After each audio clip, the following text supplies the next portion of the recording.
বৃহস্পতিবার রানীর বাজার দুর্গানগর এলাকা পরিদর্শন করেন প্রাক্তন মুখ্যমন্ত্রী মানিক সরকার। সঙ্গে ছিলেন প্রাক্তন মন্ত্রী মানিক দে পবিত্র করও। তারা ক্ষতিগ্রস্তদের পরিবারগুলোর সাথে কথা বলেন।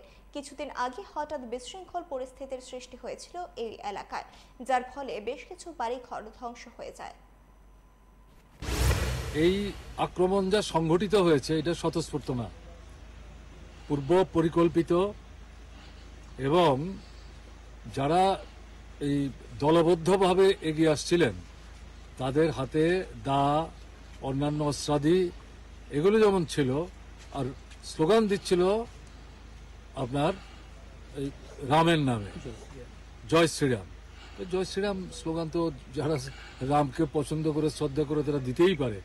তো রামের নামে স্লোগান দিয়ে এইভাবে আক্রমণ, এবং যা লক্ষ্য করছি তাতে মনে হচ্ছে বাছাই করে করে সম্ভবত লিস্টটি হাতে নিয়ে চিহ্নিত বাড়িঘরগুলোকে তারা আক্রমণের কেন্দ্রস্থল হিসাবে ঠিক করে নিয়েছে, এবং প্রথমে ঢুকে লুটপাট করছে। যা শুনলাম, যা দেখছি আমরা, লুটপাট করার পর জিনিসপত্র একসাথে করে আগুন লাগিয়ে দিচ্ছে।